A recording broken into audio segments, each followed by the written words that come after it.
Aujourd'hui, je vous présente un peu le fruit de mes recherches doctorales sur la participation à l'évaluation de programmes. Mais il y a des implications très pertinentes pour la participation à la recherche et pour une réflexion plus large, je vous dirais, sur la participation citoyenne en général.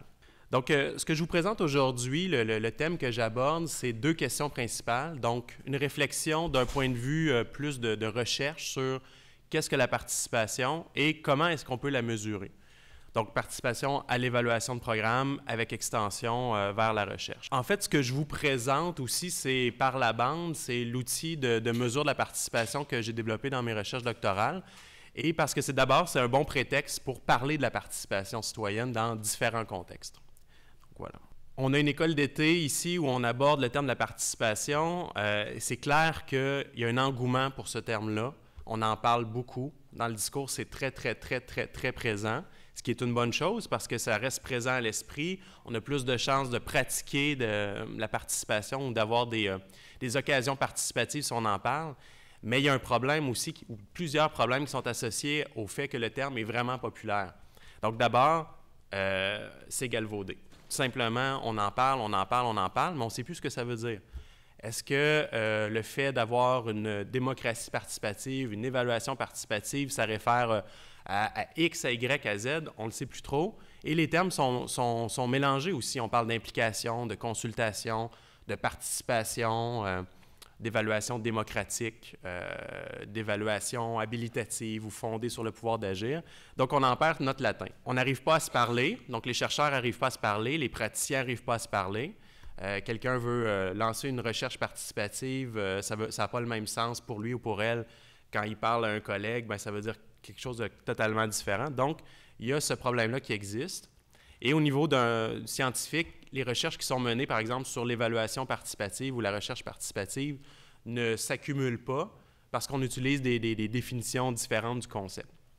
Puis peut-être de manière plus importante, au niveau des implications politiques, il y a une instrumentalisation possible de la part des décideurs, des citoyens.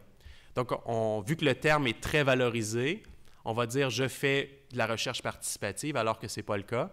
Et dans le fond, on instrumentalise les citoyens, on s'en sert pour promouvoir un programme de recherche ou promouvoir un programme tout simplement, et on fait que de la participation symbolique.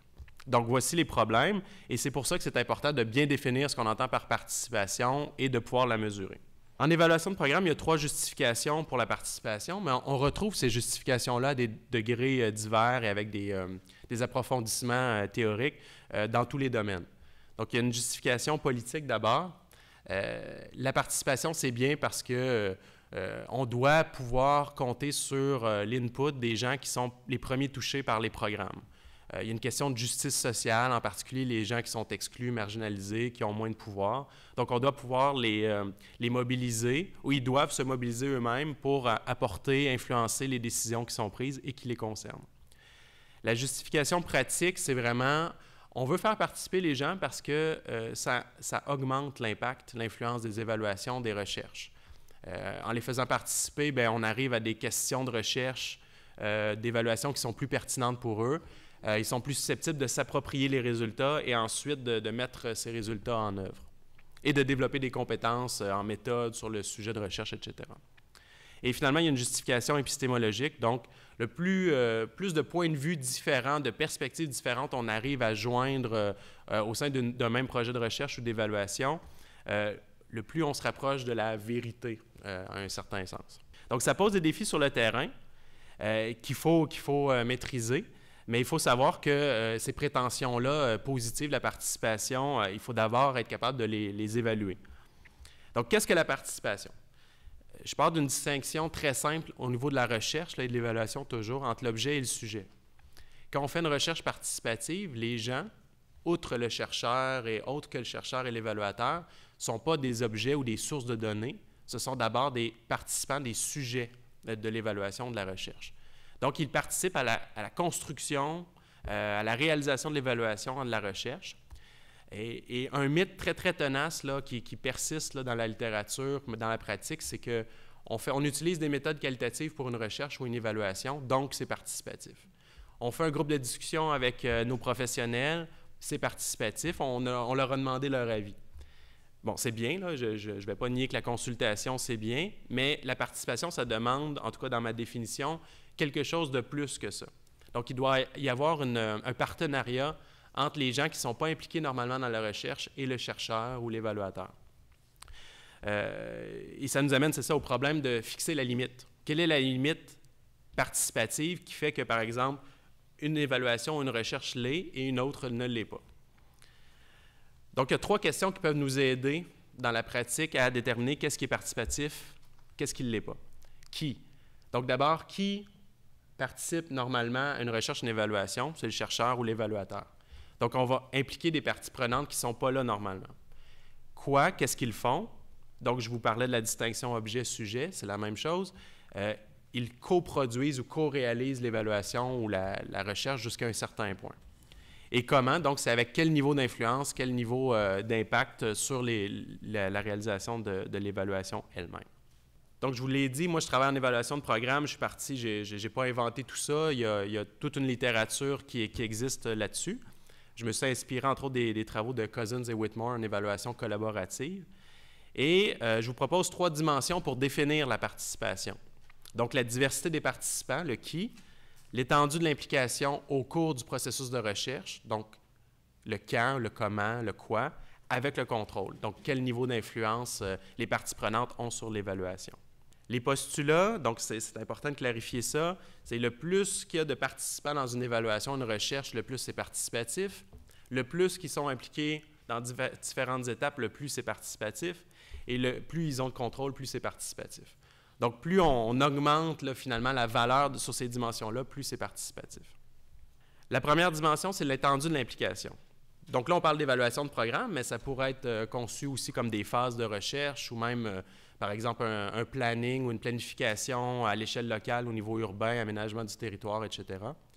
Donc, j'ai divisé ça en 4 étapes clés. Conception de l'évaluation de la recherche. C'est le moment où on détermine les questions de l'évaluation, l'orientation méthodologique, qu'est-ce qu'on veut faire vraiment, ou la décision de faire une évaluation est prise aussi.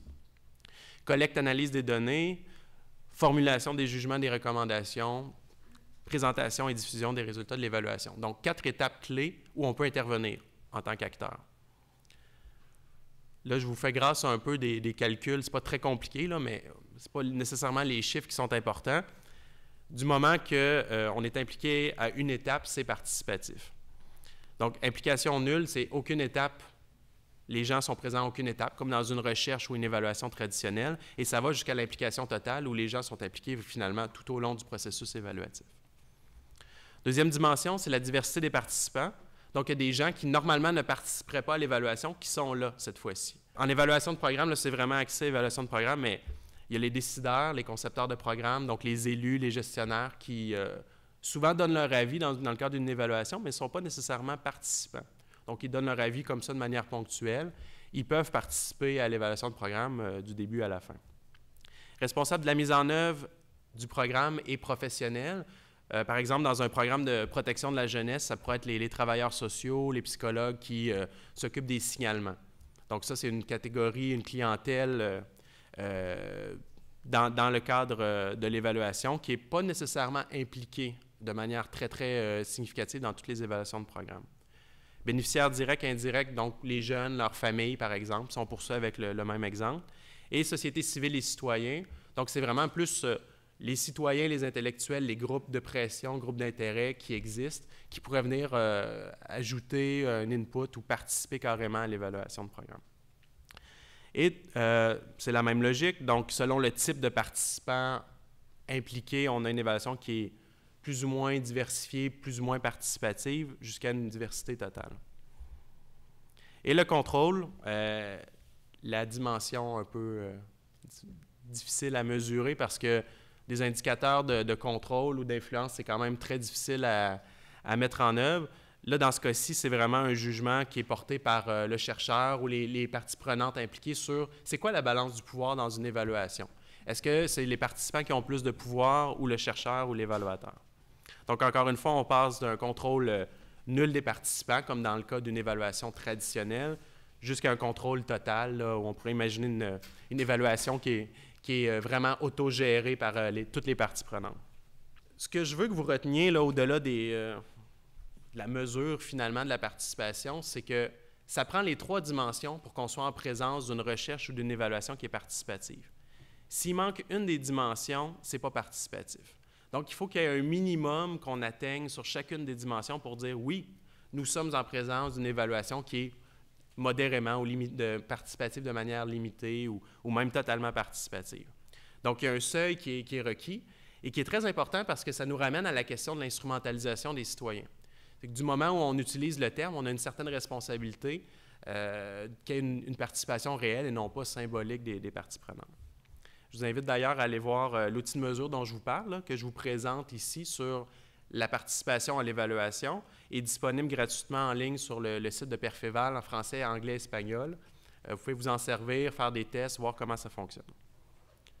Donc, c'est le seuil dont je vous parlais, le seuil participatif que j'ai fixé à 0,25, mais ce n'est pas ça l'important, c'est que ce que ça nous ramène, en fait, ce à quoi ça nous ramène, c'est le fait que ce n'est pas parce que vous faites une consultation, un sondage, un groupe de discussion que vous êtes nécessairement participatif. Il faut que les gens qui soient impliqués dans l'évaluation le soient à titre de co-chercheurs, de co-évaluateurs, qu'ils aient une certaine influence sur le processus évaluatif. À quoi ça sert, cet outil de mesure-là? Bien, ça va nous servir à avoir des discussions sur la participation, j'en suis sûr, mais il y a un potentiel aussi pour la recherche et la pratique. Donc, si vous voulez vous pencher, par exemple, sur les conséquences positives d'impliquer les parties prenantes à la recherche ou à l'évaluation, vous avez besoin de mesurer le concept. Et pour la pratique, ça vous permet d'avoir une pratique plus réflexive. Quand vous faites une recherche ou une évaluation, est-ce que vous vous définissez, par exemple, comme participatif? Est-ce que c'est réellement le cas? Donc, ça vous permet d'améliorer vos pratiques vers une plus grande, peut-être, participation si c'est ce que vous souhaitez. Puis, il y a des limites à l'instrument, mais je suis certain qu'on va avoir l'occasion d'en rediscuter. Merci.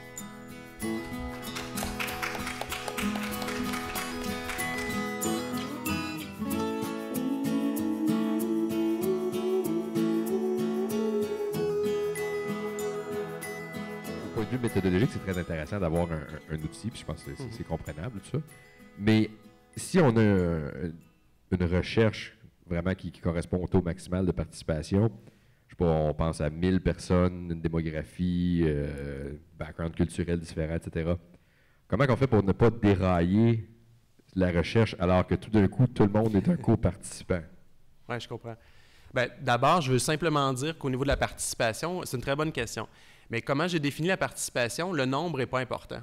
Du moment qu'il y a au moins un ou une représentante de chaque catégorie, on coche la case, entre guillemets. Et l'outil, c'est une de ses limites, c'est-à-dire que du moment qu'il y a une des catégories qui est représentée, on coche, c'est présent. Deuxième limite, c'est l'intensité ou la qualité de la participation n'est pas mesurée. Donc, on peut imaginer un cas où il y a une recherche, une évaluation participative où les gens se donnent vraiment, ils ne comptent pas leurs heures, ils s'informent avant de participer aux décisions, etc. Et une autre évaluation aux recherches où ils participent, mais c'est un peu à rebrousse-poil, donc la qualité non plus n'est pas mesurée. Maintenant, comment on fait pour pas que ça déraille? Je ne peux pas vous dire, moi, je n'ai pas d'expérience concrète avec des évaluations citoyennes intenses. Je pense que le travail en comité est très important. Donc, un comité, ça peut être une arme à double tranchant parce qu'on peut couper finalement la base des élites ou de ceux qui sont choisis pour siéger sur le comité. Mais le travail en petits groupes, en atelier, peut bien fonctionner, je pense. Mais je n'ai pas de clé à vous offrir à ce sujet-là. Merci. Je vous remercie. Parce que je dois commencer à mettre en place une recherche-action avec tout un tas de catégories de public, là, ce que vous venez de mentionner, hein, des décideurs, des fonctionnaires, des associations, des jeunes non organisés, etc. Donc, puisque vous en êtes d'accord, on va diffuser votre modèle, compris aux participants. Je peux vous payer même pour que vous diffusiez le modèle. Là, ouais. Non, mais je pense que vraiment, on a besoin effectivement de ce genre de choses parce que ça permet de ne pas tout le temps réinventer la roue, quoi. De partir d'outils qui sont déjà réalisés, y compris pour éventuellement en discuter avec les participants. Je trouve que c'est bien d'avoir l'outil au départ pour pouvoir le diffuser puis se mettre d'accord avec eux sur ce qu'on va en faire et où est-ce qu'on veut aller avec, quoi. Donc c'était juste un commentaire, moi, pour dire, je suis drôlement contente de savoir que ça existe, donc merci beaucoup. Mais ça fait plaisir. Tout à l'heure, tu avais mentionné, tu avais dit qu'il faudrait qu'on implique les citoyens ou qu'ils s'impliquent d'eux-mêmes. Moi, j'aimerais ça t'entendre un peu plus, mais c'est qui prend la décision d'impliquer ou pas impliquer les citoyens, surtout, par exemple, les jeunes en difficulté, on sait qu'ils ne viendraient pas d'eux-mêmes à collaborer à une évaluation. Il n'y a pas assez d'informations non plus diffusées. On ne sait pas d'avance qu'il y a un programme. Évaluer peut-être un peu plus en recherche de façon générale, mais on évalue son programme. Avec son aspect politique, comment ça se passe, ce jeu de qui est impliqué, comment impliqué, mais c'est qui prend la décision aussi d'impliquer ou pas les citoyens? C'est une excellente question. Il y a 3 sources finalement de 3 points d'accès pour l'évaluation. Soit un ministère ou le gouvernement décide de lancer une évaluation, puis là, il y a tout un processus qui est mis en place, qui peut être ou non participatif, mais les chances que ça soit très participatif sont limitées dans ce cas-là. Deuxième point d'accès, c'est les universitaires, les chercheurs, qui décident eux-mêmes, pour un projet de recherche appliqué, de lancer une évaluation ou une recherche. Là, les chances sont plus élevées qu'on ait quelque chose de plus participatif. En tout cas, le potentiel est là, surtout s'il y a une approche théorique qui sous-tend la démarche, etc. Puis, il y a un troisième point d'accès où ce serait la société civile, les groupes qui décident de mettre en place une évaluation d'un projet ou d'un programme. Donc, on pourrait imaginer des jeunes qui se lancent là-dedans, mais peut-être plus des structures organisées, oui, des forums jeunesse ou peut-être même des syndicats à la limite, qui lancent une évaluation et qui après vont embaucher un évaluateur ou un chercheur ou qui vont former les gens pour faire l'évaluation. Mais les perspectives pour des citoyens pris individuellement ou même des groupes communautaires de lancer eux-mêmes une évaluation d'envergure qui implique des jeunes sont quand même réduites. Hein? Ça prend des ressources, ça prend de l'encadrement, etc. C'est très demandant.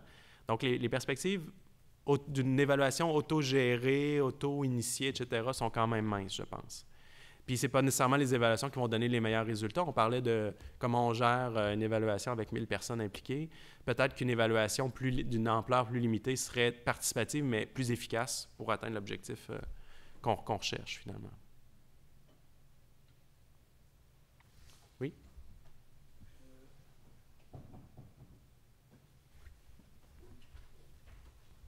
Que pensez-vous de l'apport d'une recherche participative à l'endroit des jeunes, par exemple, d'un gain de vie, par exemple, de l'apport d'une bonne recherche participative au niveau des 2 parties prenantes que sont le chercheur et les jeunes? Au niveau de l'apport d'une recherche participative? Oui, l'apport concret en termes d'enrichissement.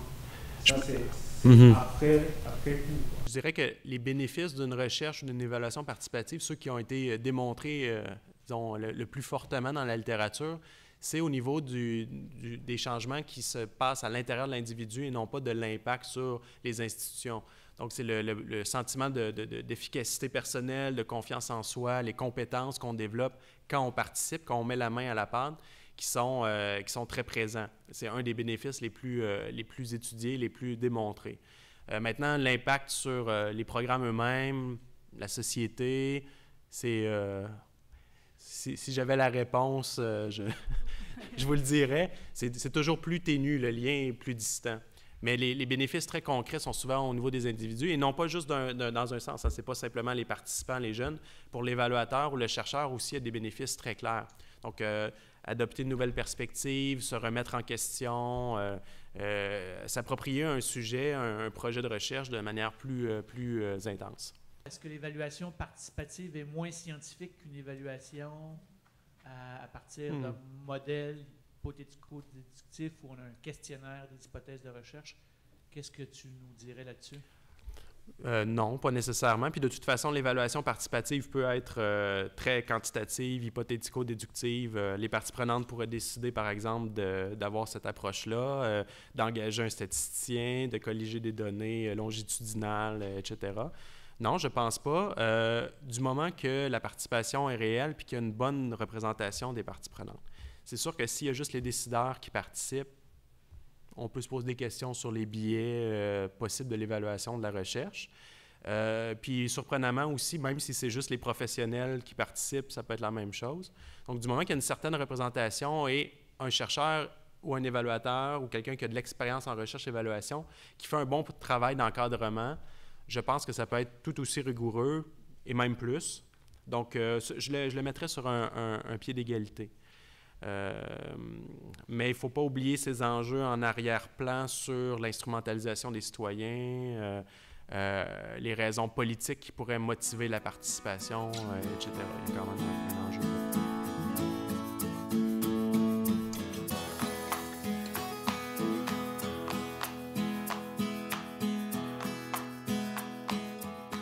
Bonjour tout le monde. Moi, je suis Elisabeth Fass. Je suis très récemment engagée à l'Université Concordia dans le département de sciences humaines appliquées. Aujourd'hui, je vais parler plus de ma projet de thèse doctorale où j'ai utilisé les méthodes participatives, mais je vais parler plus de la pratique et moins de la théorie. Donc, je vois très bien la logique de Martin. Je pense que ça va aller bien ensemble. Je vais juste faire reconnaissance que nous sommes sur le territoire Haudenosaunee, territoire Mohawk aujourd'hui. Et je vais juste donner un peu de contexte sur la question de recherche pour aller être capable de parler plus en détail de qu'est-ce que j'ai fait exactement. Donc, plus que de 50% de ceux qui s'identifient comme autochtones maintenant vivent dans les grandes villes. Donc, on a beaucoup de recherches dans les communautés qui séparent des autochtones comme ils vivent seulement dans les réserves autochtones, mais c'est plus vrai. Montréal a pas une très grande population autochtone, mais on a le plus grand nombre d'autochtones de première génération urbaine. Ça veut dire qu'il y a beaucoup de urbanisation dans la dernière décennie, et surtout parmi des Inuits et des jeunes Inuits. Donc, à côté de Ottawa, on a la deuxième plus grande population urbaine Inuit au Canada. Puis pour moi, la préoccupation qui venait de mes cultures personnelles, que je suis Métis et Mennonite, donc je suis l'ancêtre mixte. Pour moi, c'était important de voir comment les jeunes qui vivent dans un milieu urbain peuvent reprendre leur culture, ou comment est-ce que ça se passe pour eux, parce qu'ils ont moins d'éléments comme protecteurs, on peut dire, qu'on se voit dans la littérature de leur culture, donc les années, la terre, les traditions, la langue, etc. Mais on savait nécessairement pas comment les jeunes comprennent leur culture, leur identité en ville, et aussi la diversité des jeunes autochtones dans les villes. Ça, c'est moi avec mon grand-père, juste pour représenter un peu qu'est-ce que, pour moi, je voulais trouver encore dans ces questions. Donc, comment les jeunes autochtones urbains comprennent-ils leur identité culturelle? Est-ce qu'ils sont capables d'explorer ou de maintenir leur culture dans un milieu urbain? Et quels sont les supports et les barrières pour ces jeunes-là? Dans la recherche avec les jeunes et autochtones, il y a des grandes questions éthiques et il y a des histoires très dommageantes de recherche avec eux. Donc, il y avait des exemples où des chercheurs ont rentré dans la communauté, ils ont pris les connaissances, puis ils n'ont rien redonné à la communauté. Ils ont laissé la communauté avec aucun sens de c'était quoi la valeur de la littérature. Il y avait aussi comme des choses plus, des recherches plus scientifiques qui ont pris comme des prises de sang ou des choses vraiment pas éthiques. Donc, avec les jeunes aussi, il y avait des histoires où ils n'étaient pas demandé leur consentement, ou ils ne savaient pas c'était quoi exactement la recherche. Donc, il y a beaucoup d'exemples négatifs dans le passé. Donc, pour des Autochtones, je voulais utiliser une cadre éthique, et sa cadre, en anglais, c'est OCAP, puis en français, on traduit ça à PCAP, propriété, contrôle, accès et possession des données autochtones par les Autochtones. Donc, pour moi, c'était important de faire participer les jeunes Autochtones avec qui cette question appartenait. Donc, j'ai cherché pour des fonds supplémentaires. J'avais dans ma tête, j'avais travaillé sur un autre projet national où on avait un comité d'aviseurs des Premières Nations pour gérer le projet un peu pour donner leurs avis. Mais je voulais utiliser ce modèle-là dans un format un peu plus informel avec les jeunes diversifiés. Donc, j'étais contente de voir ce langage dans la présentation de Pierre-Marc, parce que je ne voulais pas nécessairement des jeunes qui étaient vraiment dans les positions un peu plus de pouvoir, qui étaient vraiment engagés par des organisations, mais qui faisaient partie de la diversité de Montréal. Donc, j'avais trouvé un petit fonds de recherche et j'avais engagé, mais les jeunes ont agi comme des consultants dans la recherche. Donc, on s'est rencontrés pour la première fois dans les petits groupes pour explorer qu'est-ce qu'on pouvait faire avec ce genre de modèle, ce genre de comité d'aviseurs.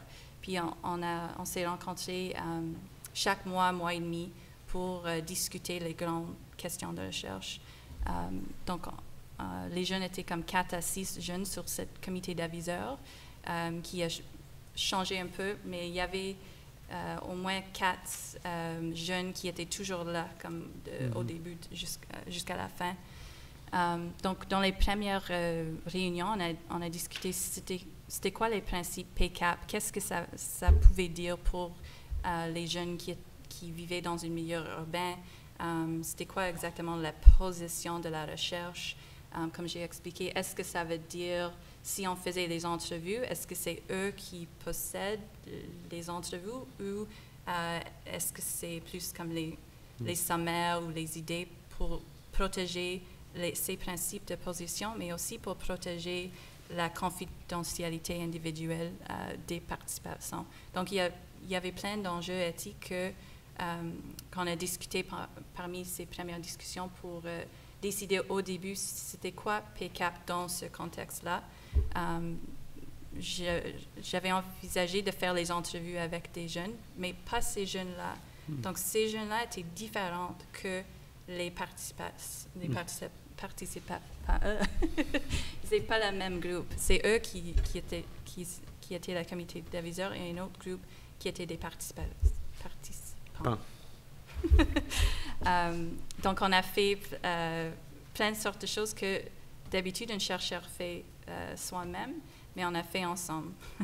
Donc, on a revisité la question de recherche pour valider est-ce que c'était important pour eux, cette question-là, parce que, comme beaucoup d'étudiants savent, c'est important d'avoir un plan de recherche avant de commencer. Donc, j'avais cette question, mais est-ce que pour eux, c'était vraiment une question qui valait la peine de poursuivre?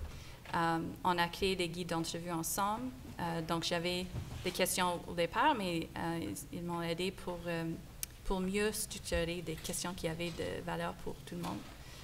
On a fait vraiment ensemble le recrutement dans les réseaux. Donc, c'est eux qui ont dit « Oh, je peux aller à cette show de musique, je peux distribuer des papiers pour dire qu'on a besoin des participants pour cette recherche-là. » Pour les questions éthiques et surtout dans, comme les entrevues pilotes, pour les questions qui pouvaient peut-être sortir des émotions un peu difficiles, on a vraiment mis comme des guillemets, donc on a demandé des questions, mais seulement si tu es confortable à répondre à ces questions-là. Donc, c'était vraiment eux qui ont dit, oh, peut-être cette question-là, ça peut être optionnel, c'est pas vraiment nécessaire, ça dépend le jeune s'il est confortable avec ça. Et juste pour dire, encore, c'était des jeunes, mais des jeunes entre 18 et 30 ans, donc il n'y avait pas des questions additionnelles de consentement des parents. Donc, c'est le mot jeune dans le sens le plus large. Mais ça, je pense que les jeunes en bas de 18 ans, c'est un autre niveau de questions éthiques. Après les entrevues, on a révisé des transcriptions ensemble et créé des thèmes d'analyse. Donc, c'était vraiment, à un côté, une recherche un peu plus classique, qualitative, qu'on a fait toutes les étapes, mais qu'eux, ils étaient vraiment comme à côté avec moi en faisant l'analyse. Puis on a fait la révision des chapitres et aussi on a fait quelques co-présentations. Cette photo-là, c'est une entrevue de radio à McGill qu'on a fait avec le comité, le petit enfant, c'est un enfant d'un des membres du comité d'aviseurs. Donc, quand on regarde toutes les étapes de recherche, ils étaient vraiment impliqués comme au début jusqu'à la fin. J'avais juste trouvé cette quotation, c'est en anglais, mais child youth-friendly research techniques are really participant-friendly techniques, not friendly because they're relevant to the development stage, but because they have been negotiated between the researcher and the researched. Et c'est un peu comme Pierre-Marc a dit, c'était vraiment cette question de négocier. C'est pas seulement pour les jeunes que les questions de recherche doivent être traduites pour faire plus de sens pour une communauté plus large, mais pour toutes les personnes qui soient comme recherchées, que pour eux-mêmes, ça c'est traduit dans une langue non académique, si je peux dire. Puis c'est une étude que j'ai trouvée sur presque 400 études qui a évalué la recherche qui disait que c'était une recherche qui impliquait les jeunes, puis il y avait seulement 56 qui y avait au moins un aspect où les jeunes étaient vraiment des partenariats. Donc, il y a beaucoup de projets de recherche qui disent que c'est la recherche participative avec des jeunes, mais en réalité, il n'y a pas autant de vrais projets qui fait la vraie participation des jeunes. Puis, je vais laisser les autres fichiers à la fin pour la discussion. Merci.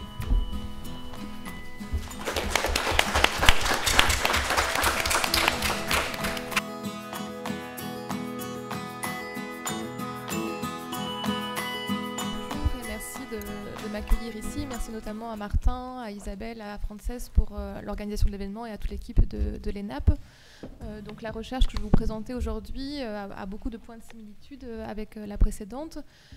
Donc c'est une recherche qu'on a appelée par les pairs dans le sens où on a associé un groupe de jeunes sortant des dispositifs à toutes les étapes de la recherche sur la question de la transition à l'âge adulte après une mesure de protection de l'enfance. Donc quand on a commencé ce projet, il y a 2 ans maintenant, il y avait une double interrogation, à la fois une interrogation sur les dispositifs d'accompagnement à l'âge adulte des jeunes et leur capacité finalement à répondre aux besoins des jeunes sortant de la protection de l'enfance.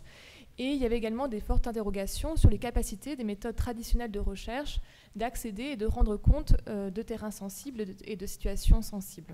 Donc ce qu'on a voulu faire, c'est appréhender le temps de la transition par le prisme d'une recherche par les pairs. Alors on en a parlé un petit peu pendant ce séminaire, donc la transition à l'âge adulte, c'est finalement un processus complexe, un processus long, un processus instable, puisqu'il s'agit finalement plus de devenir simplement indépendant, c'est-à-dire d'avoir les ressources suffisantes pour son indépendance, mais il faut encore trouver le chemin de son autonomie relationnelle. C'est un processus qui s'est allongé dans la population générale et on remarque une désynchronisation des seuils, des situations d'aller-retour avec par exemple des jeunes qui, l'exemple le plus courant, c'est des jeunes qui reviennent chez leurs parents après un premier emploi dans une situation difficile. Et finalement, si ce processus s'est allongé pour la population générale, pour les jeunes sortant de la protection de l'enfance, ce processus il est plus rapide, plus brutal. Il est finalement accéléré et compressé parce qu'il doit faire face à toutes les étapes de la transition en même temps plutôt que graduellement. Et ce aussi dans un temps où il y a un délitement des structures qui les accompagnent. On a voulu aborder ce processus de la transition par une recherche par les pairs, donc en associant un groupe de jeunes à toutes les étapes de la recherche. Alors quand on a commencé cette recherche en France, ce n'étaient pas des méthodes beaucoup utilisées, donc on a beaucoup insisté pour les légitimer sur le fait qu'elles n'étaient pas nouvelles, c'est-à-dire que finalement c'est des méthodes qui s'inspirent du discours de l'acteur, des recherches qualitatives, c'est des méthodes qui s'inspirent de la recherche-action, de la recherche partenariale ou encore de la recherche émancipatrice. Et dans ces méthodes, ce qui les caractérise, ce qui les fait se rejoindre, c'est bon an mal an, elles ont toute une dimension sociopolitique assez importante, dans le sens où elles visent à remettre en cause les rapports de domination dans la production des savoirs. Néanmoins, dans le champ de l'enfance, c'est des méthodes assez récentes, développées depuis les années 80, principalement dans les pays anglo-saxons, et elles ont été développées pour des raisons à la fois, donc je ne vais pas revenir là-dessus, pour des raisons éthiques, épistémologiques et politiques, et peut-être en protection de l'enfance, ce qui a fait qu'elles ont peu été utilisées jusqu'à maintenant, c'est que c'est un champ qui est marqué par la réticence à interroger les enfants et les jeunes vulnérables, avec l'idée que, si un peu ce que vous avez évoqué, si on les interroge, on va redoubler finalement leur vulnérabilité, on va redoubler leur trauma. Mais l'inconvénient de ça, c'est que du coup, on a eu souvent des recherches qui ont tendance à parler des jeunes par le biais du prisme de l'adulte, et donc des recherches qui ont tendance finalement à conceptualiser l'enfant et le jeune comme un jeune à problème ou encore un enfant dangereux. Et donc du coup, les jeunes ne se reconnaissent pas nécessairement finalement dans les recherches qui sont faites sur eux. La première chose qu'ils ont fait, c'est de dire « Ah bon, c'est ça, on est ça, nous, finalement ?» Donc il y avait une sorte de rejet de la description qui était faite d'eux. Pour monter ce projet, on a cherché à impliquer des partenaires pluriels, donc à la fois des universitaires, donc on était 4 co-chercheuses sur le projet, mais aussi des partenaires institutionnels. Donc on a travaillé avec la Fondation d'Auteuil, l'association SOS Village d'Enfants, 2 conseils généraux, c'est l'équivalent, je ne sais pas si c'est l'équivalent des conseils généraux, des centres jeunesse, peut-être on pourrait dire les centres jeunesse du Québec, et avec le soutien d'un observatoire qui s'appelle l'Observatoire national de l'enfance en danger, et avec un groupe aussi de jeunes chercheurs pairs. Donc finalement, notre groupe de recherche, c'est à la fois des universitaires, des professionnels et des jeunes. Du côté des jeunes chercheurs pairs, on a 13 jeunes qui ont été impliqués dans le projet, là aussi une conception de la jeunesse au sens large, entre 18 et 30 ans, et donc ils ont été à différents stades de cette transition à l'âge adulte. Il y avait 6 filles, 7 garçons. On a rencontré les jeunes par le biais des partenaires, donc ce qui a constitué aussi un petit peu un biais dans le sens où les jeunes ont eu le sentiment d'être choisis. Ils ont le sentiment qu'ils étaient les chouchous de l'institution et c'est pour ça qu'ils pouvaient participer à ce projet. Et donc, quand ils sont regardés lors la première journée de formation, ils se sont dit mais ça ne représente pas vraiment les jeunes que je côtoyais dans les foyers. Et donc, c'est eux qui ont décidé d'associer d'autres jeunes, par exemple de faire venir leurs frères et sœurs au parcours plus erratique, au parcours plus difficile. Et donc, par exemple, des frères et sœurs qui sortaient de prison ou ce genre de parcours, alors qu'eux avaient été choisis parce qu'ils avaient réussi à Sciences Po, par exemple. Alors néanmoins, malgré ce biais du choix de l'institution, les jeunes représentaient une diversité assez forte de parcours, c'est-à-dire que certains étaient passés par des foyers, d'autres des familles d'accueil, d'autres des lieux de vie, mais peut-être ce qui les caractérisait, c'était qu'ils avaient tous un parcours relativement long en protection de l'enfance. Alors ils avaient des occupations variées mais très prenantes et des niveaux de formation très variés. Ça allait du CAP, donc je ne sais pas l'équivalent de ici au Québec, un diplôme professionnel, à un master, à un bachelor, master 2, c'est un bachelor ici? Oui. Oui. C'est maîtrise. Maîtrise. Donc ils avaient des niveaux très très variés. Des emplois du temps très variés, certains en étaient en études, d'autres au chômage, enfin, donc des occupations variées. Et 3, il faut le citer, 3 étaient engagés dans d'autres projets participatifs, certains des projets politiques, d'autres des projets associatifs. Pour tous, finalement, l'idée c'était de participer alors qu'ils n'étaient plus obligés par l'institution de le faire. Alors, ce qui a caractérisé leur engagement, qui a pour certains été continu dans le projet, pour d'autres fait d'aller-retour, fait de va-et-vient, finalement, c'est un engagement pour soi qui alimente un engagement pour le collectif. C'est-à-dire que ce qui alimentait leur volonté de s'engager, c'était principalement, enfin en tout cas pour certains d'entre eux, de comprendre leur parcours, de pouvoir aussi comprendre pourquoi eux avaient réussi, d'autres pas, d'essayer de comprendre pourquoi il s'était passé ça pour leurs frères et sœurs et pour eux une autre histoire. Donc essayer de comparer finalement leur parcours à d'autres parcours parce qu'ils avaient eu peu l'occasion de le faire lors de leur prise en charge. Et de cet engagement personnel est né après un engagement plus collectif pour un changement des institutions dont je reparlerai un peu plus tard. Alors, comment on a procédé? Donc, alors, ce qui a beaucoup mis au début un peu interrogé nos partenaires, c'est qu'on leur a dit mais on ne sait pas vraiment ce qu'on va faire, on ne sait pas vraiment comment on va le faire. Alors, les partenaires, ils étaient un peu crispés autour de la table en disant ah bon, vous êtes sûr, vous ne savez pas vraiment ce que vous allez faire? Oui, on ne sait pas tout à fait. Et donc, en fait, on a procédé par des journées au départ de formation. On a beaucoup hésité avec le terme formation, parce qu'on s'est dit, si c'est une recherche par les pairs, en quoi on va les former finalement? Et donc, on les a regroupés lors de 2 week-ends. Donc, on a procédé par des séances de 2 jours à chaque fois, des week-ends, parce qu'on s'est aperçu au fil du temps aussi que c'était ça qui les faisait venir, c'est-à-dire que finalement, d'associer à des temps de recherche aussi des temps de convivialité, c'est-à-dire partager des repas, partager des soirées, partager des découvertes, et pas seulement partager un projet de recherche. Quand on voulait les faire venir pour une après-midi, ça ne servait à rien. Il fallait vraiment qu'il y ait un temps de convivialité associé au projet. Donc on les a réunis pendant 4 jours sur 2 week-ends pour finalement questionner avec eux quel était l'enjeu de la recherche, le questionnement de la recherche, leur expliquer aussi qu'est-ce qu'une recherche, quelles sont les méthodes. Et on les a laissés choisir les méthodes qu'ils allaient utiliser pour cette recherche. Alors après de vives discussions, après aussi de vifs débats, parfois des tensions entre eux, avec certains qui ont joué un peu un rôle aussi de médiateurs, ils ont choisi 3 méthodes. Une discussion, parce qu'ils ont choisi de ne pas appeler l'entretien parce qu'ils trouvaient que ça faisait trop référence aux entretiens qu'ils avaient eus avec leur travailleur social, et donc ils voulaient plutôt un échange, une discussion. Ils ont choisi un petit questionnaire et un support, ce qu'on a appelé le photolangage, c'est-à-dire un support d'échange à partir de photos. Donc finalement, c'est des méthodes qui favorisent la réflexivité et l'échange avec l'enquêté, et surtout, ils étaient aussi très sensibles de processus pour mettre en confiance l'enquêté. Par exemple, ils ont choisi de laisser la possibilité aux jeunes auprès desquels ils allaient enquêter de savoir s'ils allaient être enquêtés par un homme ou une femme, par quelqu'un de plus vieux ou plus jeune qu'eux, et donc ils ont laissé beaucoup de liberté finalement à leurs enquêtés dans le processus d'enquête. Parfois même, dans certaines situations délicates, ils se sont aussi échangés des enquêtés. Par exemple, quand il y avait une dimension ambiguë dans l'entretien entre une fille et un garçon, ils ont dit « Ah non, tiens, toi, tu prends celui-là ». Enfin, bon, donc ils se sont aussi arrangés au cours de l'enquête. Donc on a encadré tout le processus d'enquête par des rencontres régulières, à peu près tous les mois, donc sur des temps de week-end, parce que c'est les temps les plus disponibles.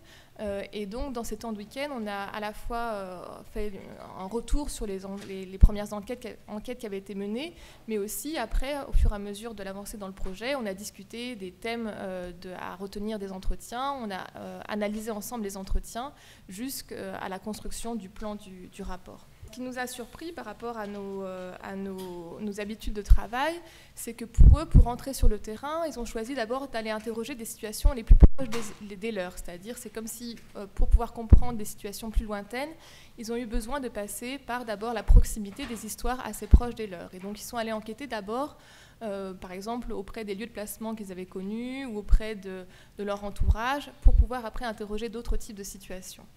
Donc, ils ont réalisé 36 entretiens auprès de jeunes de 16 à 26 ans. Ce qui ressort des entretiens, de ce qu'on a pu analyser ensemble, et puis je reviendrai après dans la seconde partie d'échange sur l'apport de cette méthode d'enquête suite à la fin du projet.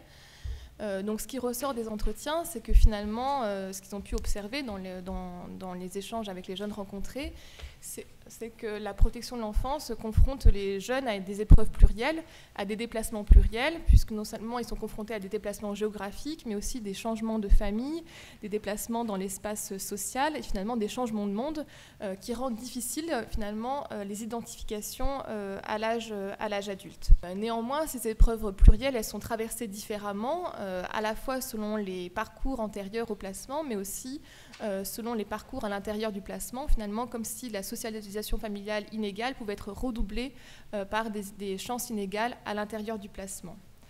En comparant les différents entretiens menés, on a cherché à construire avec eux une typologie des parcours, et notamment des typologies des parcours d'entrée à l'âge adulte. Et on a retenu 3 parcours avec comme point central de cette typologie la question des liens, puisqu'il nous semblait que c'était cette question-là finalement qui irriguait après les autres questionnements sur le rapport à la scolarité, sur le rapport à l'aide ou sur la dimension d'entrée dans l'âge adulte. Donc on a identifié 3 parcours, ce qu'on appelait les liens noués, les liens détachés, les liens suspendus. Alors, je ne sais pas, parce que je ne vais pas avoir beaucoup de temps pour détailler ces 3 parcours, mais ce qu'on peut remarquer dans le parcours des liens noués, c'est qu'on est face aux parcours les plus précoces et les plus stables d'entrée dans le dispositif de placement. C'est des jeunes qui arrivent à avoir des récits très linéaires, peu linéaires, mais très réflexifs. C'est les seuls jeunes qui parviennent à préserver des liens pluriels au cours de leur parcours, c'est-à-dire en lien avec une famille d'accueil, en lien avec un enfant dans la famille d'accueil et en lien avec les parents, par exemple. Dans ces parcours, la mobilisation scolaire est liée à des affects positifs, c'est-à-dire le sentiment d'être encadré, d'être entouré. Et le passage à l'âge adulte peut se faire soit sous la forme d'une transition ou soit sous la forme d'un abandon, quand le jeune a l'impression d'être abandonné une seconde fois à lui-même à la fin de la prise en charge. Un second type de parcours qu'on a appelé les liens détachés, c'est des enfants qui rentrent très tardivement en protection de l'enfance, plutôt autour de 14 ans. Ils rentrent déjà avec l'idée qu'ils veulent plus s'attacher, qu'on ne les reprendra plus aux liens. Et dans ces parcours, finalement, c'est plutôt des affects négatifs qui sont porteurs dans le projet scolaire, c'est-à-dire je vais y arriver quand même, et c'est le projet scolaire qui joue le rôle de stabilisateur, c'est-à-dire malgré les nombreux changements qu'ils ont connus de lieu de vie, c'est la scolarité qui fait la stabilité pour eux. Et ils vivent le passage à l'âge adulte, soit dans l'anticipation, ils ont l'impression de s'être préparés à l'âge adulte, ou soit dans la précipitation, quand ils ont l'impression d'être poussés hors des foyers ou hors des établissements à la sortie. Et enfin, un dernier type de parcours, c'est les enfants qui rentrent plutôt autour de 11 ans dans le dispositif, qui connaissent des allers-retours entre leur famille d'origine et les lieux de prise en charge. Et finalement, ces enfants identifient bien des ressources autour d'eux, des soutiens polymorphes, mais c'est des soutiens qui sont d'une part peu personnalisés et qui se succèdent, c'est-à-dire c'est des enfants qui ne peuvent plus compter sur les liens qu'ils ont construits au cours de la prise en charge. Et ils ont le sentiment de faire face à une aide aléatoire, et c'est ceux chez qui on trouve le plus de situations de décrochage scolaire. Et donc ils ont l'impression d'entrer dans l'âge adulte en étant soit accompagnés ou soit lâchés dans la nature, sans suivi et sans nouvelles. Donc finalement, cette recherche, et ce sur quoi on est arrivé avec le groupe de jeunes, finalement au regard aussi de ce qu'ils nous ont amené aussi au cours du projet, en amenant aussi des références à la littérature, des livres qu'ils lisaient, en amenant aussi des discussions de ce qui se passait pour eux à ce moment-là, c'est que la transition à l'âge adulte pour ces jeunes est plus complexe, notamment dans la recherche de supports d'identification, qui est rendue plus difficile du fait de l'hybridation qu'ils rencontrent au cours de leur parcours, du métissage qu'ils rencontrent.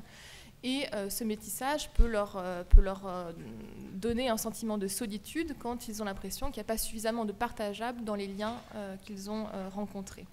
Donc ce qu'on peut questionner au regard de cette recherche par les pairs, ce qu'elle nous a invité à questionner, c'est finalement en quoi la protection de l'enfance, en quoi les milieux supplétifs peuvent venir accompagner ces jeunes ou finalement redoubler la désaffiliation rencontrée dans leurs milieux familiaux. Et une deuxième question que j'aborderai plus tôt dans la seconde partie de l'intervention, c'est en quoi la recherche peut aussi avoir une dimension performative ou au contraire venir retourner un stigmate sur ces jeunes. Merci.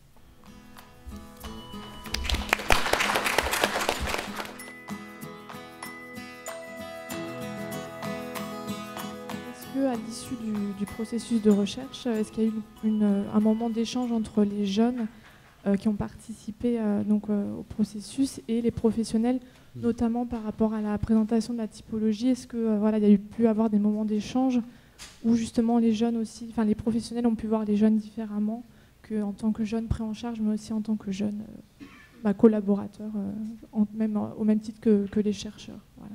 Au départ, donc, les partenaires étaient ravis de cette méthode-là de participation, parce que c'était aussi un moment où ils mettaient en place à l'intérieur même de leurs institutions des conseils de jeunes ou des comités de jeunes, etc. Donc ça allait, en québécois on dit matchait, ça matchait, non, c'est ça. Bon, ça matchait avec leurs objectifs. Par contre, ils ont été moins contents quand on a fait venir des jeunes au comité de pilotage. Et donc là, le comité de pilotage, c'était une instance où les jeunes et les professionnels se rencontraient tout au cours du projet et discutaient finalement au fur et à mesure du projet des résultats en cours, en fait. Et alors, le premier comité de pilotage, il a été un peu explosif dans le sens où ils avaient l'impression que du coup, on donnait toute la place aux jeunes et qu'ils n'avaient plus de place pour eux. Enfin, donc, on a dû un peu après réguler, et à la fin il y a un partenaire qui nous a dit maintenant finalement il y a trop de place pour nous et pas assez pour les jeunes. Enfin bon bref, donc on a dû réguler un peu ça au fur et à mesure du projet, mais en tout cas le comité de pilotage c'était une instance où ils ont pu discuter finalement des résultats et notamment de la dimension affective et la dimension relationnelle dans la prise en charge. C'est quelque chose qui a été beaucoup discuté sur le rôle des familles d'accueil, sur le rôle de la protection de l'enfance. Ils ont pu en discuter beaucoup au cours du projet. Et puis après, les autres instances, ils ont pu aussi discuter avec les professionnels. Ça a été beaucoup lors des journées de présentation, parce qu'on a présenté la recherche quand même assez souvent, donc dans des milieux de pratique, dans des journées d'études et auprès d'institutions. Et un dernier lieu, ça a été au moment, il y a aussi eu des temps où ils ont participé à des formations de travailleurs sociaux dans des écoles de travail social. Et donc, à ces différents temps, ils ont pu beaucoup évoquer ce projet. Et en général, ça se passait beaucoup mieux avec les travailleurs sociaux plus âgés, c'est-à-dire en formation continue, alors qu'en formation initiale, il y avait parfois des incompréhensions par rapport à ce moment de la transition à l'âge adulte et les questionnements que soulevait le projet. Moi, j'en ai une. En fait, comment on fait pour, quand on est propriétaire des données en tant que participant jeune, comment on fait après pour les publications scientifiques, les rapports? Qui signe le rapport, etc.? Ça m'intéresse d'avoir votre perspective là-dessus. Alors là aussi, ça a été un petit peu compliqué. Donc en fait, tous les documents qu'on a faits, pour l'instant, on les a co-signés avec les jeunes. Mais ils ne voulaient pas apparaître avec leur vrai nom parce que, en fait, par exemple, certains étaient en études. Par exemple, je reprends l'exemple de celui qui était à Sciences Po. Il ne voulait pas que ses collègues de Sciences Po sachent qu'il soit un jeune de la protection de l'enfance. Et donc on a co-signé, mais avec les initiales en fait, et sans les noms de famille, en fait, en mettant simplement NE, juste avec les initiales en fait. Après, c'est vrai que pour l'instant on a fait ça pour les rapports et les articles qui sont sortis, mais là va se poser la question, quand on va commencer à travailler un peu plus sur les données et peut-être en donner une autre coloration, est-ce qu'on va arriver à maintenir ce fil jusqu'au bout, est-ce qu'on va arriver à le faire jusqu'au bout? Et puis sinon, il y a aussi le fait qu'ils se sont aussi appropriés les résultats, ils sont aussi allés présenter ces résultats seuls, parfois aussi dans différentes instances, et parfois même en transformant un peu ce que, par exemple, nous, la manière dont on l'a représenté. Par exemple, ils vont dire, au lieu de 36 entretiens, ils vont dire on a fait 40 entretiens, parce qu'ils considèrent que leur entretien, leur point de vue, c'était aussi un entretien. Donc ils leur donnent aussi une autre signification au fur et à mesure dans les lieux où ils présentent.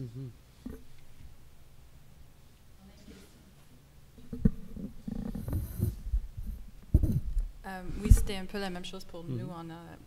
Les jeunes étaient les co-auteurs dans plusieurs articles, s'ils voulaient. Puis, ils étaient vraiment des co-auteurs. Ils ont lu comme l'article, puis fait des commentaires comme tous les autres co-auteurs.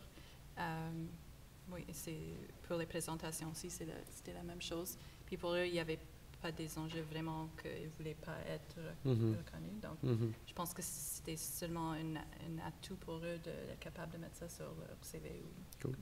C'est bien. Est-ce qu'il n'y a pas un enjeu lorsqu'on est dans une démarche vraiment jusqu'au boutiste de ce point de vue-là, lorsque les principaux intéressés sont intégrés à toutes les phases de la recherche, qui est une forme de déraillement du processus de recherche parce que certains partis, certains partenaires, certains intérêts font en sorte de bloquer le processus de recherche? Mais pour moi, dans le comité, il n'y avait pas vraiment des instances où ça arrivait. Donc, on ne sait jamais comment un comité va travailler ensemble, mais pour nous, c'était toujours comme... Je pense que ça dépend si tu peux commencer par vraiment faire ça collaborativement. Et je pense que ça donne le début pour comment le comité va travailler ensemble. Donc, ça ne veut pas dire dans une autre situation que je ne vais pas avoir une autre outcome, mais pour cette fois, il y avait quelques conflits à l'intérieur du comité des fois, puis on a toujours fini par les résoudre en parlant. Donc, oui, donc je pense que j'avais la chance que tout s'est bien passé. Que tous les jeunes vraiment voulaient être là, puis ils étaient impliqués dans la recherche, puis ils trouvaient que la recherche avait le sens pour eux, puis ils voulaient que ça soit diffusé, donc il n'y avait pas de raison pour bloquer ça. Pour nous, il y a eu un certain nombre de conflits, à la fois par exemple entre les partenaires et l'équipe de recherche, parfois entre les jeunes, parfois entre les jeunes et l'équipe de recherche, parfois à l'intérieur de l'équipe de recherche. Il y a plusieurs, parce qu'on n'avait pas toutes les mêmes conceptions de ce que devait être cette recherche. Est-ce que ça devait être une recherche-action? Est-ce que ça devait être une recherche traditionnelle? Ça voulait dire quoi, une recherche avec les pairs? Ou est-ce que c'est une recherche par les pairs ou avec les pairs? Il y avait parfois aussi des conflits et des contradictions sur le vocabulaire à employer. Par exemple, quel mot utiliser pour appréhender ces parcours? Est-ce qu'on peut par exemple utiliser le mot de disqualification? Par exemple, les professionnels refusaient ce terme, les jeunes par exemple étaient choqués par d'autres termes. Donc il fallait se mettre d'accord à la fois sur un vocabulaire commun, un vocabulaire de mots à utiliser. Et puis aussi, il peut y avoir aussi des conflits sur les intérêts de ce projet. Par exemple, pour les jeunes, c'était d'emblée l'idée que ce projet devait avoir des implications pratiques. Pour l'équipe de recherche, pas toujours. Pour les professionnels, il fallait des résultats très vite. Pour l'équipe de recherche, pas forcément. Donc c'est plutôt aussi sur quels sont les intérêts dans le projet et finalement aussi jusqu'à quel point on peut maintenir un intérêt commun malgré des intérêts divergents, en fait. Et sans non plus confondre toutes les places et tous les rôles. Est-ce que c'est pas vrai, même qu'on peut penser que l'idée d'avoir des obstacles, ça fait référence à des processus de contrôle? Alors, si on pense qu'on utilise un processus participatif pour faire dérouler une recherche comme elle était comprise et visionnée par les chercheurs, oui, on peut penser des obstacles, mais une chose c'est clair, pour moi en tout cas, et même dans les familles, c'est des processus participatifs qui prennent plus de temps. Alors, c'est question de vraiment, en avance, savoir qu'on doit faire de l'espace pour ça. Et même des conflits font partie de la processus. De là, des conflits aussi, il y a les attentes à gérer beaucoup. Quand on dit on fait de la participation, on implique les gens de manière significative, bien, il y a beaucoup de gens qui s'imaginent que leur point de vue va prévaloir ou qu'on va oui, on les écoute, mais il y a d'autres acteurs en présence, puis il y a des conflits, etc., mais il faut gérer les attentes. Puis ça, c'est long aussi, puis c'est difficile. C'est vraiment un problème parce que les gens vont s'imaginer que ça va être leur point de vue tout le temps qui va être privilégié. Donc, ça arrive aussi. Est-ce qu'à la fin de la recherche, Elisabeth, tu as travaillé avec les jeunes co-chercheurs pour savoir ce qu'ils avaient pensé de ce que leur avait appris cette expérience-là? Est-ce que pour eux, ça a apporté quelque chose ou c'est juste du temps qu'ils ont passé avec toi parce que c'était sympathique? Enfin, bon, ça m'intéresse de savoir quel effet biographique ça a, ce genre d'expérience sur les individus. Oui, mais on a fait ça informellement parce que, comme j'ai dit, je voulais être vraiment sûre qu'ils ne faisaient pas partie de la recherche. Mais ils m'avaient dit plusieurs fois qu'ils ont créé des liens avec les autres jeunes qu'ils ne connaissaient pas, qui avaient des réseaux qui a commencé à partir de ça. C'était un peu développement communautaire, si tu veux, comme il y avait des éléments de ça. Puis pour eux autres aussi, c'était un lien avec un autre comme adulte. J'avais écrit plusieurs lettres pendant ces années pour des postes de travail, pour que c'était comme un post sur leur CV. Donc, je pense qu'il y avait beaucoup d'éléments entre eux, mais aussi pour leur développement professionnel.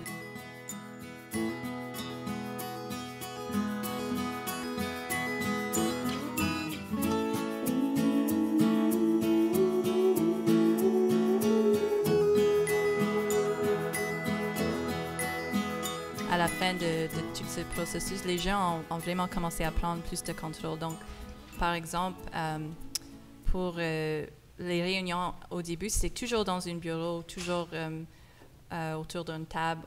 J'avais toujours la nourriture là, mais ils ont dit pourquoi on ne peut pas aller comme dans un parc.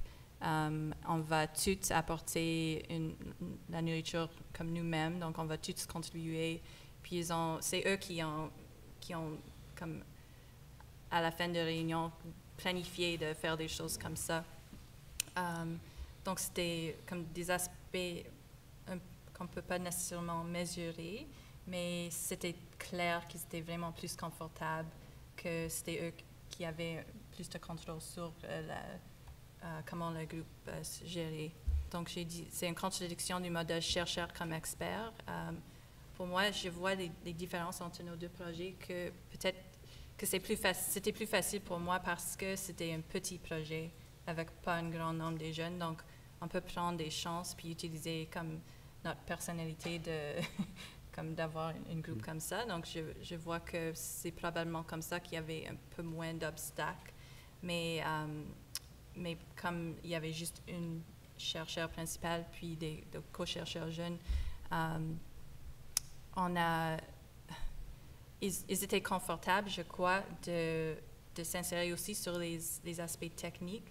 Comme non, je ne mettrai pas un code de traumatisme. Comme là-bas, je vois plus un aspect de résilience dans la vie de ce jeune. Puis aussi, plus largement, c'était vraiment leur voix qui ont dit « on veut les histoires, comment on a réussi dans nos vies, et on veut ça comme les points principaux ». Donc, ce n'était pas seulement comme des petits aspects, mais les aspects plus larges qui étaient sortis. Donc, à la fin, il y avait un modèle, donc parce qu'on a utilisé la théorie ancrée, il y avait un modèle qui a mis tous les aspects positifs, toutes les forces des jeunes et les forces culturelles et les manières qu'ils ont repris, qu'ils ont toujours maintenu leur culture, qui étaient vraiment centrales. Et sans avoir eux, je ne pense pas que si c'était seulement moi, ça sortirait si gros que ça. Donc, c'était aussi une transformation des données pour décider c'était quoi les enjeux centraux. Donc, c'était un peu la même chose avec la question, mais aussi les données. On a beaucoup plus de données qu'on ne peut jamais utiliser dans une thèse. Donc, c'est où de mettre l'emphase. Puis, j'avais beaucoup plus d'accès au réseau informel qu'eux, ils faisaient partie. Et je crois que la façon qu'on s'est recruté, donc on avait des jeunes très divers, un peu comme Pierrine, des jeunes qui vécu dans les shelters, qui étaient sans abri, donc ils n'avaient pas des... de domicile. Oui, c'est ça, qu'ils avaient des niveaux d'éducation très diversifiés aussi, très différents, qu'ils avaient des éducations comme jusqu'à la maîtrise, mais aussi qu'ils n'ont pas fini à l'école secondaire. Puis ils étaient payés vraiment comme des consultants qui a valorisé leurs expériences, et je crois que ça aussi, ça a poussé... ça les poussait à prendre la parole, comme ça a vraiment valorisé le processus. Puis je voyais que ça fait une grande différence au début jusqu'à la fin. Comme il y avait beaucoup plus de confiance, comme un peu que tu parlais aussi, qu'il y avait cet aspect d'empowerment, qu'ils étaient capables de dire c'est notre groupe, on est tous ici comme co-auteurs, co-chercheurs. Donc je pense que c'est pas mal.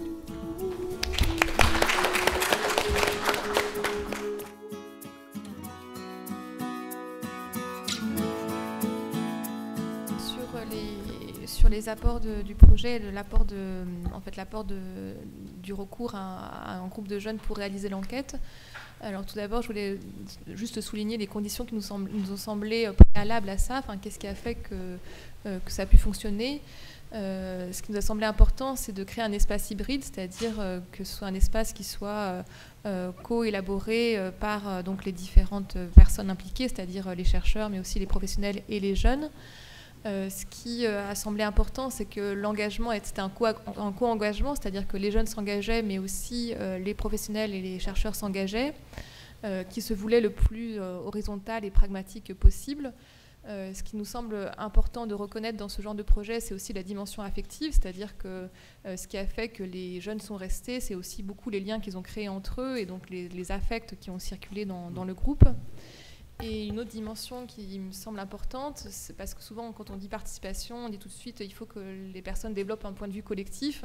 Et ça me semble possible que si on passe d'abord par l'élaboration des vécus intérieurs pour arriver à un point de vue collectif. Quel a été le rôle, qu'est-ce qui a été marqué la différence en ayant recours à un groupe de jeunes chercheurs pairs?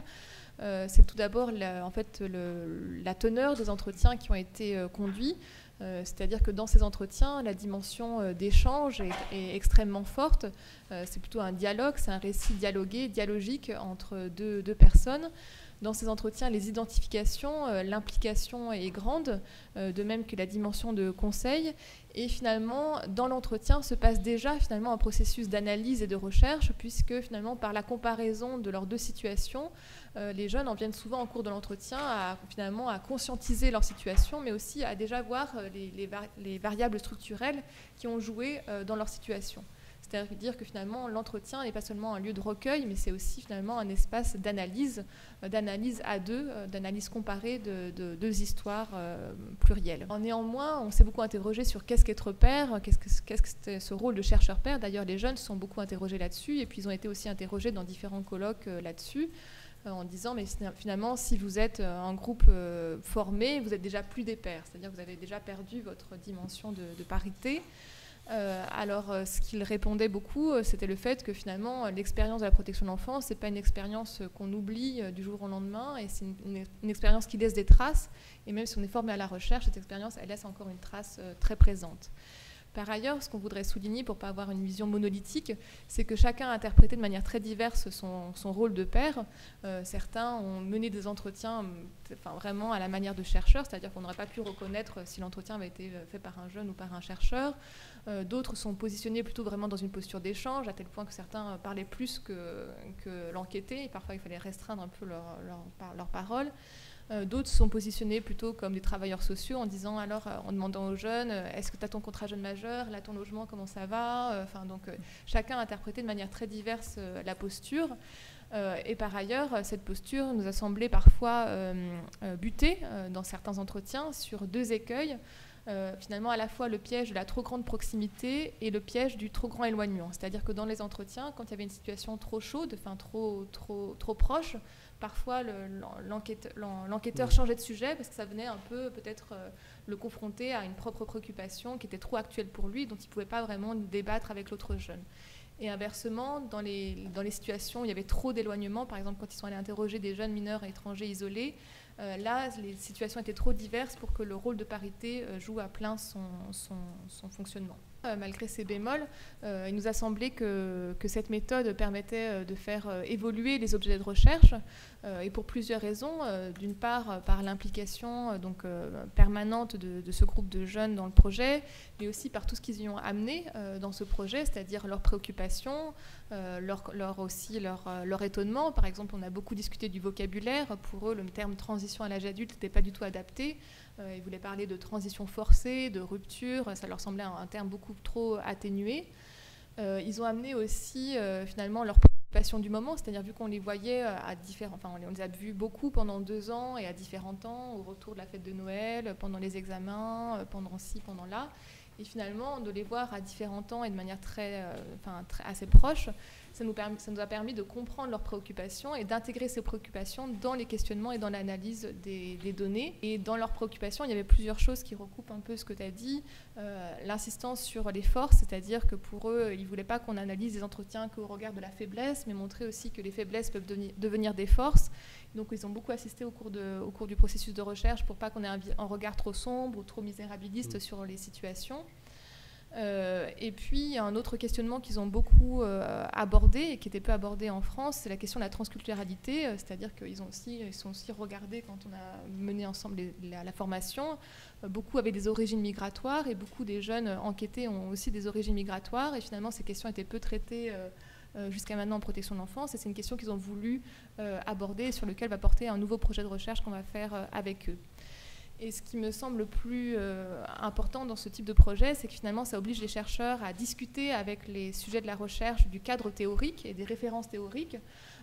Par exemple, ils ont souvent, quand on voulait, par exemple, avec nos habitudes de chercheurs, par exemple, faire des comparaisons entre les jeunes sortant de la protection de l'enfance et les milieux populaires, pour eux, c'était insoutenable cette comparaison. Et donc, ils nous ont forcés aussi à revoir nos cadres théoriques, à revoir nos points de comparaison. Et ils ont amené aussi leur propre cadre théorique, c'est-à-dire que par le biais de différentes... au début, c'était des contes, ils ont amené d'abord des contes, puis des films, puis des ouvrages scientifiques qu'ils lisaient. Ils nous ont invités à revoir nos cadres théoriques, à introduire d'autres types de références. Et notamment, par l'intermédiaire d'un des jeunes, on s'est beaucoup axé sur la question des troubles identitaires et de la névrose de classe, parce que c'était une des préoccupations qu'il avait à ce moment-là et que partageaient les autres jeunes.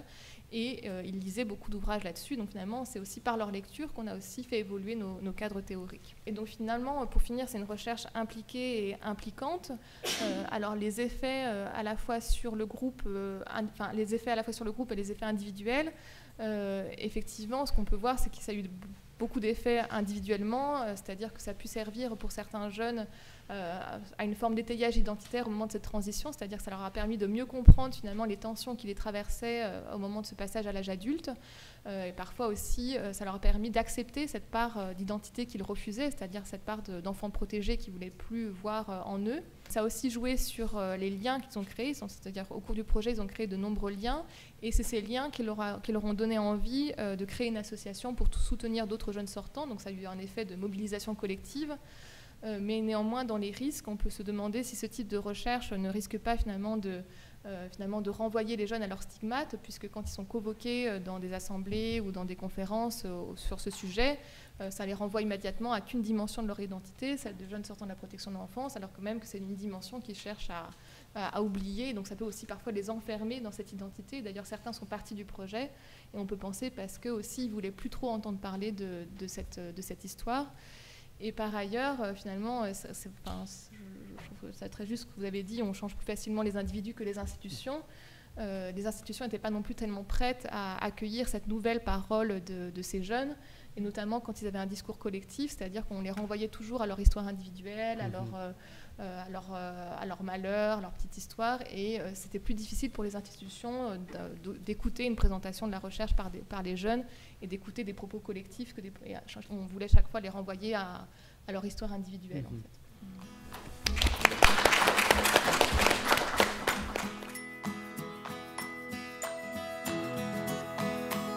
Le point sur lequel j'aimerais revenir, moi, c'est les dimensions peut-être de pouvoir liées à la participation. Parce que c'est en filigrane de tout ça dont on a parlé aujourd'hui, mais qui participe et pourquoi? Il faut faire attention aux dimensions. Varda parlait tout à l'heure de la recherche faite par les hommes sur le développement. Il faut regarder qui participe. Donc, est-ce que c'est un homme blanc de classe moyenne du groupe linguistique dominant, ou c'est au contraire des gens qui sont plus marginalisés, exclus ou moins représentés, disons, dans les recherches.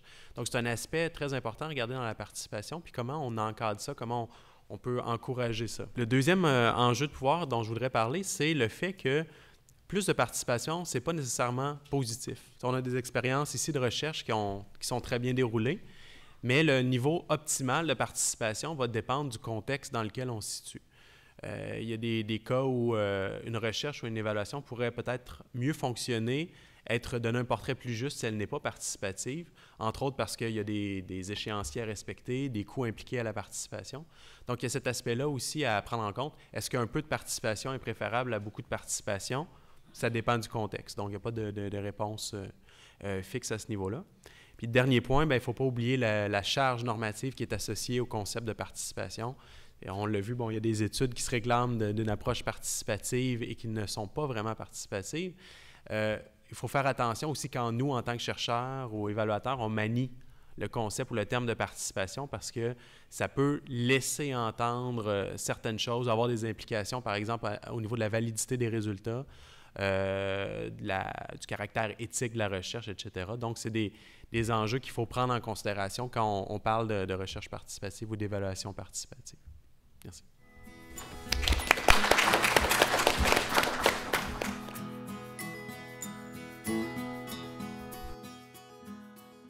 Parce que les chercheurs sont interpellés par quand même leur rôle d'après, parce que à chaque fois, donc, renvoyer donc,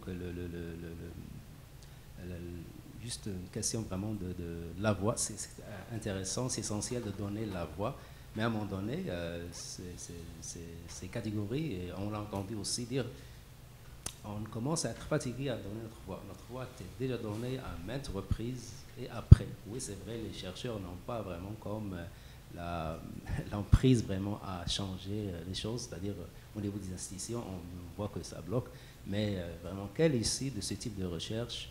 Et au niveau des chercheurs aussi, entre eux, est-ce qu'il y a aussi des réflexions à comment faire avancer les choses? Parce que sinon, la voix était entendue, à un moment donné, elle était déjà entendue sans rien, sans que ça puisse même créer des attentes, comme on l'a dit, dans la semaine, et après le désespoir. Donc c'est comme un cercle qui n'en finit pas.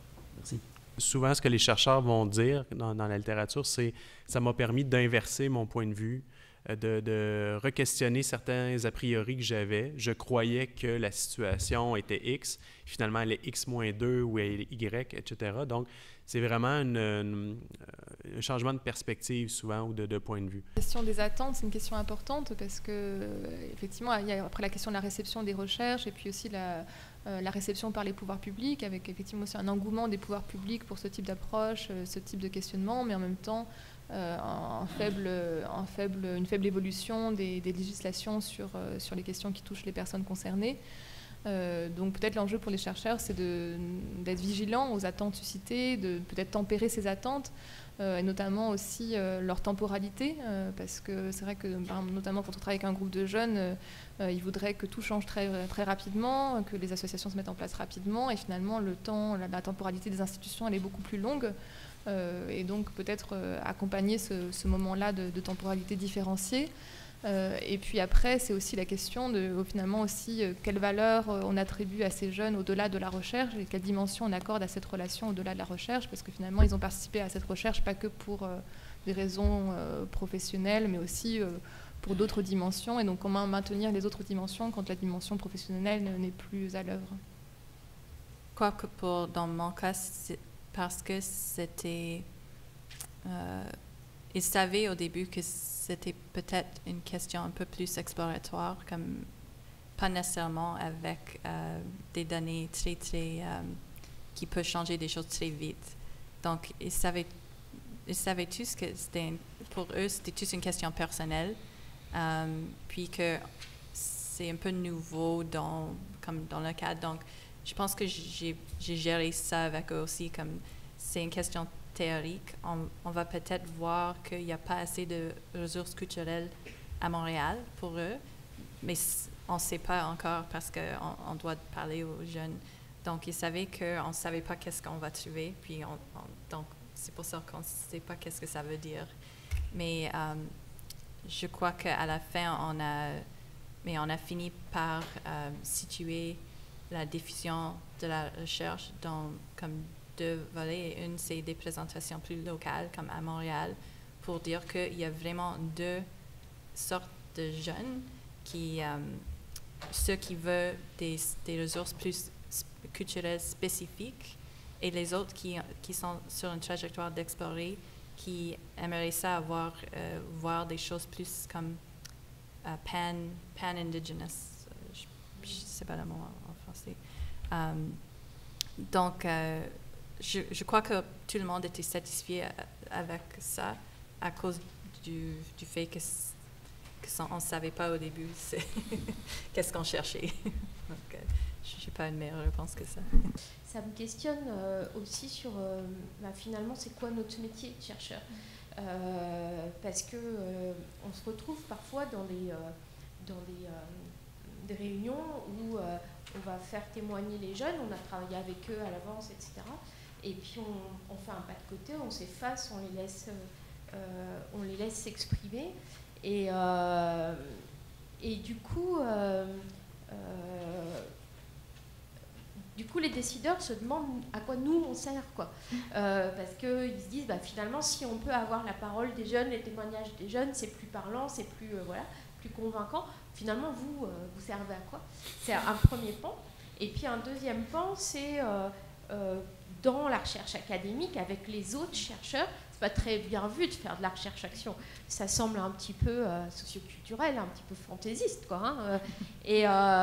Et du coup, c'est pas. Enfin, il faut être vraiment convaincu.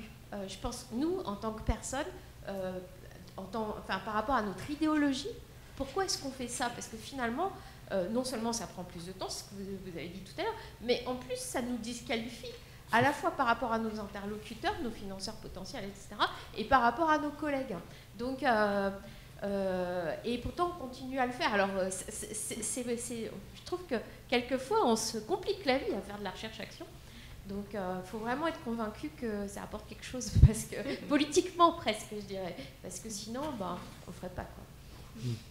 Et je vois des beaux parallèles entre la possibilité de faire une évaluation plus participative, mais aussi comment nous, en tant qu'opposition, de décideurs, si on veut, comment on peut aller chercher l'avis de nos clientèles, de nos usagers, afin que ceux-ci puissent influencer les services qu'on leur offre. Puis dans les différentes expositions que vous nous avez faites, je vois beaucoup d'éléments qui me permettent, en tant que gestionnaire, de développer des outils. On ne peut plus votre nom, monsieur. Daigneault. Donc, les critères que vous nommez qui nous permettent vraiment d'orienter notre gestion participative au-delà de la consultation, parce que je pense que souvent, au niveau de l'administration publique, on fait des consultations, mais quel est l'impact réel de ces consultations-là? Comment on peut rendre nos usagers réellement participatifs, mais aussi leur donner un pouvoir d'influence, puis le partage du pouvoir dans tout ça. Je pense que l'évolution de la recherche participative ou les éléments que vous nous avez donnés, en tout cas pour moi, c'est très inspirant au niveau de ma gestion et des moyens que je peux prendre pour réellement faire une gestion participative, non pas seulement avec mes intervenants, mais avec la population là, que je desservis, pour que nos services ne soient pas dans mes lunettes à moi, mais répondre réellement à leurs besoins sur le terrain. Donc, c'est un peu un parallèle que je faisais intéressant entre la gestion et l'évaluation. Ça se recoupe beaucoup, selon moi. Super. La scientificité de l'évaluation ou de la recherche en lien avec le degré de participation et le rôle que l'évaluateur ou le chercheur joue dans cette évaluation avec une approche participative. On en a parlé mercredi après-midi, on a parlé de degré de participation allant de la simple information à quasiment l'empowerment, donc pour l'approche d'empowerment. Puis le rôle que l'évaluateur joue allant d'un expert qui connaît tout à quelqu'un qui cède son expertise à ses jeunes ou à ses citoyens et lui devient un conciliateur ou un médiateur. Donc, j'aimerais ça que vous me parliez de façon théorique et comment ça se déroule dans la théorie en évaluation, mais aussi pratico-pratique, puisque effectivement, dans le degré extrême de la participation, le jeune devient un expert, et puis que l'évaluateur est vraiment un facilitateur, et puis il y a normalement le gros pouvoir, effectivement, est entre les mains des jeunes. Première question. Deuxième question, c'est par rapport au danger et à l'enjeu de mettre deux groupes différents avec des intérêts différents d'acteurs. Donc, comme le cas de Pierrine, c'est des professionnels et des jeunes. Donc, on sait par défaut qu'il y a des intérêts différents. Alors qu'effectivement, comme Elisabeth l'avait mentionné tout à l'heure, avec une recherche où il y a juste des jeunes, une chercheure principale, c'était plus facile effectivement à gérer les conflits. Donc, j'aimerais ça que vous parliez sur les enjeux et le danger éventuel qu'on mette deux groupes d'acteurs qui ont des intérêts complètement différents. Merci. Moi, je pense qu'il y a beaucoup une question d'étiquette. Déjà, l'évaluation de programme, il y a beaucoup de gens qui ne considèrent pas que c'est scientifique, que c'est rigoureux. Donc, il y a un travail de vente à faire, de marketing, selon à qui on s'adresse, où on publie nos résultats, etc. Et je pense qu'on a le même travail quand c'est participatif à faire. Donc, au-delà des étiquettes, c'est de démontrer que c'est pas parce qu'on utilise des récits de vie, des photo voice, des méthodes d'expression plus qualitatives, plus subjectives, que c'est pas scientifique. Et je pense que le travail est à faire quand c'est dans un article scientifique, par exemple, au niveau de la présentation, de la rigueur de la méthode. Une évaluation ou une étude pourrait se réclamer d'une méthode très, très rigoureuse, mais complètement bâcler le travail. Et à l'inverse, une recherche ou évaluation participative peut faire un travail extrêmement rigoureux, transparent, démontrer que les conclusions découlent des données, etc. Donc, il y a cet aspect-là à considérer. Et, oui, voilà. Pour la relation jeune et professionnelle, je vais céder la parole à mes collègues. Oui, désolée. J'ai le beau rôle à chaque fois. Moi, je vous cède la parole. Donc, la première question, c'était plus le rôle du chercheur ou de l'évaluateur quand c'est vraiment à l'extrême de l'approche participative où là, on veut donner le pouvoir aux jeunes. Oui. Donc, est-ce que c'est vrai dans la pratico-pratique que le chercheur joue un rôle de conciliateur, donc il donne juste son avis, puis essaye de diriger les jeunes avec son expertise, ou c'est vraiment, on n'est pas encore rendu là en pratique? Oui. Donc, je crois qu'au début, il y a toujours une période de formation. Pour moi, c'était un peu plus informel, où si les jeunes n'ont pas beaucoup de familiarité avec les enjeux de la recherche, il faut que tu prennes un rôle un peu plus large de qu'est-ce que, comme, pour être le plus scientifique, qu'est-ce qu'on veut, puis comment est-ce qu'on peut faire un sommaire de ça ou traduire ça dans un langage un peu plus amicable pour les jeunes. Puis après, qui sont un peu plus confortables avec tous ces mots-clés, tous ces mots de recherche, que c'est eux qui commencent à traduire comment ils veulent interpréter ce genre de recherche. Donc pour moi, c'était comme, je pense que ma rôle était beaucoup plus large au début, puis ça diminuait et il y avait même des réunions où j'ai pris pas beaucoup de place du tout. Mais c'est sûr qu'à la fin, quand nous sommes sur la pression de produire une thèse, de produire des articles scientifiques, qu'on reprend un rôle un peu plus traditionnel, un peu plus large, mais que c'était discuté au début que c'est quand même la recherche, qu'il y a des attentes aussi par des personnes extérieures. Donc, pour moi, c'était juste la transparence avec les jeunes du début jusqu'à la fin, qu'il y avait des parties où ils avaient beaucoup plus de contours, puis les autres parties où ils étaient confortables, et puis ils ne voulaient pas, des fois, faire ce genre de travail. Et la deuxième question? La question, c'était sur les enjeux de faire participer deux groupes différents. Je vais laisser Pierre. Peut-être juste sur la première, peut-être la difficulté, c'est aussi que dans ce genre de processus, le chercheur est à la fois garant du processus, puisqu'il le met en œuvre, il l'installe, et en même temps celui qui doit favoriser la participation. Et finalement, du coup, le chercheur, il est un peu comme l'intervenant social, qui doit être à la fois garant que l'évaluation va être conduite, mais en même temps chercher à faire participer ses clients à l'intervention. Donc c'est un rôle quand même qui reste ambigu, quelles que soient les intentions qu'on en a, quel que soit le processus, la manière dont se déroule le processus, ce rôle-là, il reste ambigu. Sur la deuxième question, en fait, nous, on n'avait pas tout à fait mixé de groupes dans le sens où l'enquête était menée avec les jeunes, toutes les rencontres des week-ends, il n'y avait pas les professionnels, on n'était que avec les jeunes, et il y avait un comité de pilotage où les autres parties se rencontraient avec des jeunes. Donc on n'avait pas mixé les deux groupes, mais je ne sais pas si c'était une bonne solution, parce qu'au fur et à mesure, du coup, s'est développée l'idée qu'on avait fait un peu alliance avec les jeunes. Et du coup, les professionnels l'ont perçu comme une forme de mésalliance par rapport à eux. Dans un autre projet là, que je conduis en Allemagne avec deux collègues, Reinhard Wolf et Timo Ackermann, là, on a procédé d'une autre manière, c'est-à-dire qu'on a fait ce qu'on appelait un voyage participatif. Et là, on a intégré d'emblée dans le voyage participatif des jeunes, des éducateurs qui étaient chargés d'aller enquêter dans différentes structures qu'on visitait sur la question de la participation également. Et là, du coup, les choses sont jouées différemment puisqu'il n'y a pas eu ce sentiment d'alliance de chercheurs avec un groupe ou avec un autre, en fait. Ça doit être vraiment bien planifié en avance de c'est quoi les questions de recherche, puis à quelle voix est-ce qu'on veut écouter, ou c'est à qui c'est important de donner la parole. Puis justement, je crois que c'est un bon lien pour cet après-midi parce qu'on a Mélanie Doucette qui a fait partie de la comité de jeunes dans un grand projet avec Martin qui gère, qui va regarder la question de comment la comité des jeunes gère avec les autres comités et comment on va les mettre ensemble ou pas, et combien de jeunes à chaque réunion et toutes ces questions-là. Donc, je pense que c'est une bonne idée.